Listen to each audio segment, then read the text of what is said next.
第三章：漫長而輝煌的歷史。了解英國歷史對於理解其價值觀、政治制度和多元性至關重要。今天，我們將探索從史前時代到戰後現代的各個歷史時期。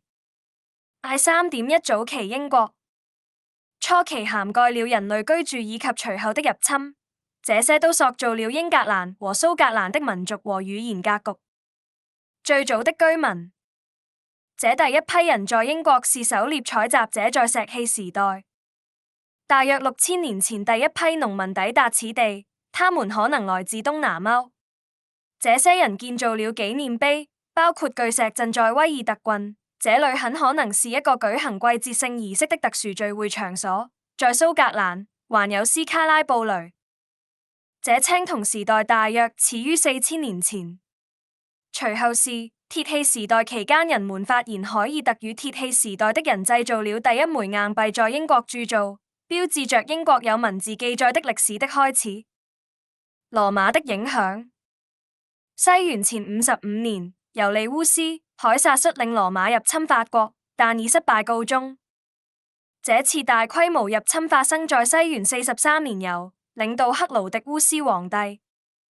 一位與羅馬人作戰的部落首領是布迪卡伊塞尼女王。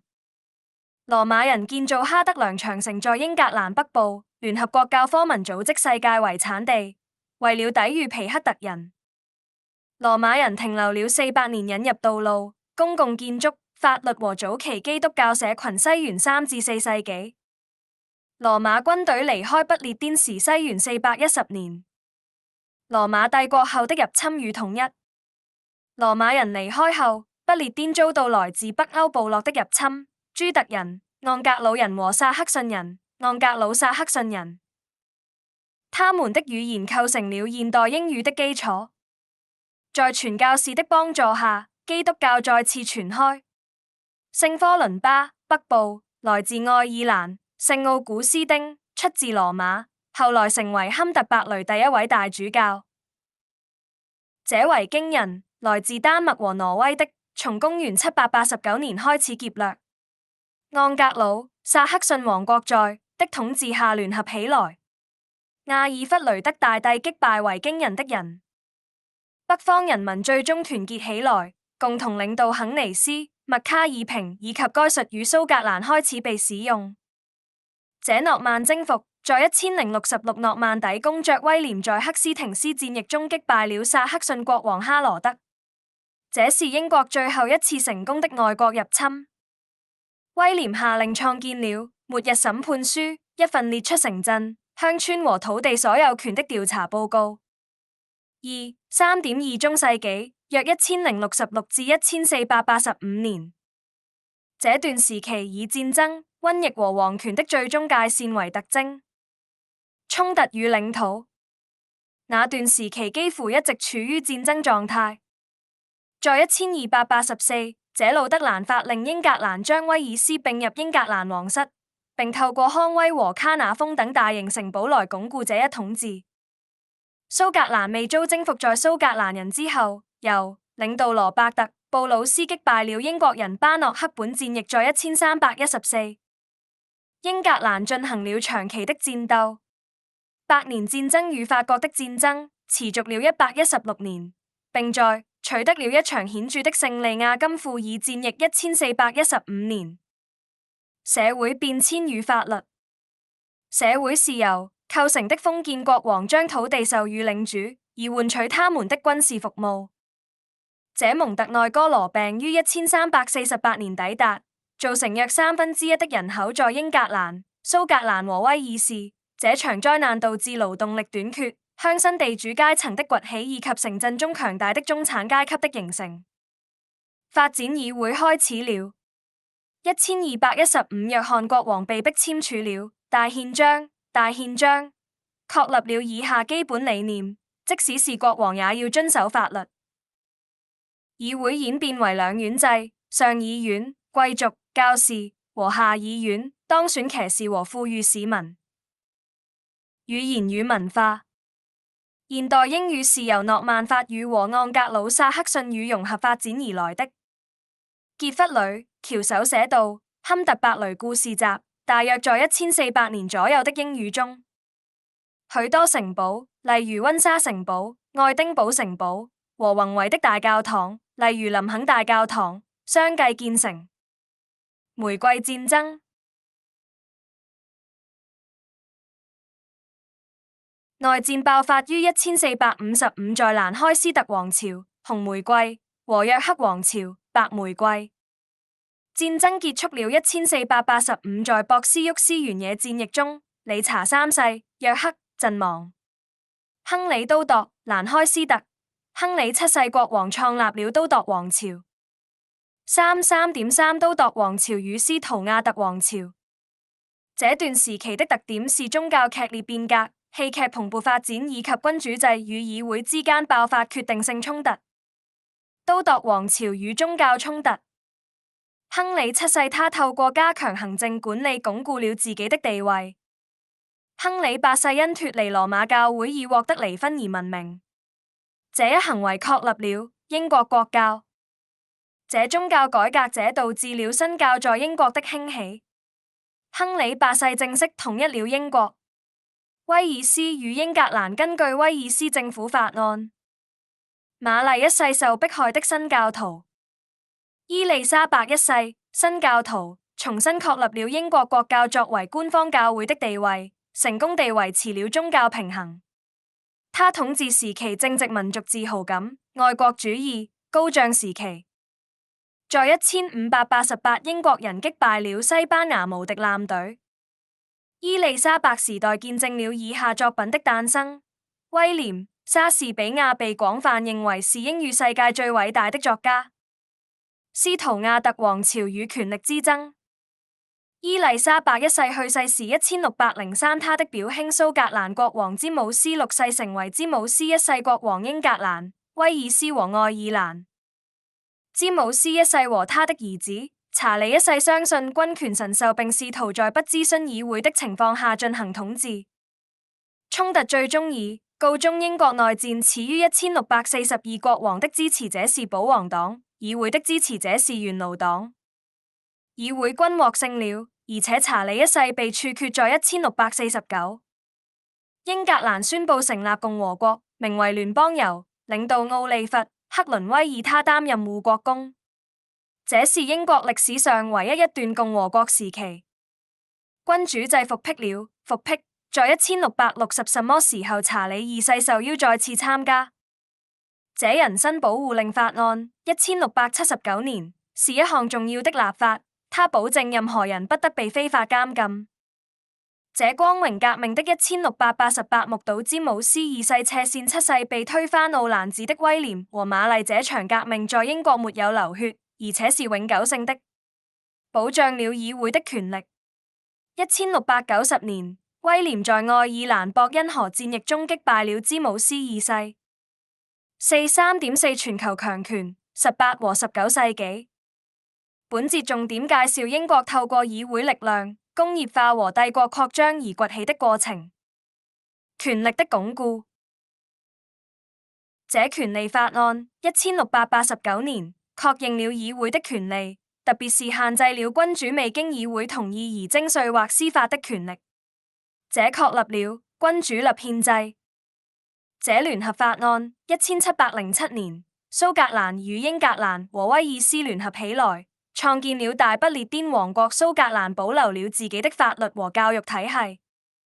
羅伯特·沃波爾爵士成為第一個被稱為總理。1721-1742。最後一次由詹姆斯黨領導的叛亂邦尼王子查理在終戰敗卡洛登戰役1746年。工業化與啟蒙。這啟示18世紀蘇格蘭湧現出許多政治和科學領域的新思想家，其中不乏偉大的思想家，例如亞當、斯密。經濟學。這工業革命見證了英國成為第一個大規模實現工業化的國家，這是由以下因素驅動的：蒸汽動力、詹姆斯、瓦特和機械化，將數百萬人從農村轉移到工廠和礦山。這奴隸貿易這種行為盛行，直到議會立法禁止在英國船隻和港口進行。1807奴隸制在整個被廢除大英帝國由1833年解放法案。英國在戰爭中失去了其北美殖民地。美國獨立戰爭，這法國戰爭以拿破崙在巴黎被威靈頓公爵擊敗而告終。滑鐵盧戰役1815年，這1800年聯合法案創建了大不列顛及愛爾蘭聯合王國。1801年，英國國旗米字旗被採用，它結合了聖喬治十字、聖安德魯十字和聖派翠克十字。維多利亞時代1837-1901，維多利亞女王統治了近64年。這大英帝國它膨脹到最大尺寸，成為世界上見過的最大物體。英國工業曾引領世界，生產了全球一半以上的鋼鐵、煤炭和棉布。像這樣的工程師伊桑巴德、金德姆、布魯內已透過修建橋樑和鐵路，徹底改變了交通運輸方式。民主透過改革法案1832年、1867年緩慢擴展，權力轉移到城鎮。這婦女參政論者由領導艾米琳、潘克斯特，她曾積極爭取婦女的投票權。V3.5 20世紀，這段時期以全球衝突和隨之而來的帝國衰落為主導。世界大戰與愛爾蘭，這第一次世界大戰1914至1918導致超過200萬英國人傷亡，整個大英帝國都捲入了這場戰爭。例如，超過100萬印度人為英國而戰。在1922-1916年復活節起義和游擊戰後，愛爾蘭被分裂，北愛爾蘭6個郡仍是英國的一部分，其餘部分成為愛爾蘭自由邦。英國在此期間經歷了大規模失業、大蕭條。1930年代，這第二次世界大戰1939-1945戰爭爆發於希特勒入侵波蘭後，英國對德國宣戰之時，溫斯頓·丘吉爾1940年成為總理並領導抵抗運動。這敦克爾克大撤退營救了超過30萬名士兵。這不列顛之戰1940年的空戰勝利至關重要，隨後展開了被稱為空襲的轟炸行動。閃電戰1945年，盟軍取得勝利，美國使用原子彈，戰爭結束。亞歷山大、弗萊明、蘇格蘭發現氰素1928年，一種藥物問世，並在20世紀40年代徹底改變了醫學。3.6 1945年以來的英國，最後一部分涵蓋了現代福利國家的建立、移民和當代政治。戰後改革與非殖文化。1945年工黨政府由領導克萊門特、艾德禮建立了福利國家。這英國國家醫療服務體系 NHS 成立於1948，許多關鍵產業煤炭、鐵路、天然氣國有化。英國給予前殖民地獨立，其中包括印度和巴基斯坦。1947年，戰後勞動力短缺促使政府鼓勵來自愛爾蘭、歐洲等地的移民。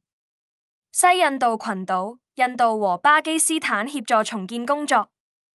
現代社會和政治趨勢，這1960年代社會自由化、英格蘭斜線、威爾斯斜線、蘇格蘭的離婚和墮胎法，以及文化和音樂的發展是其顯著特徵。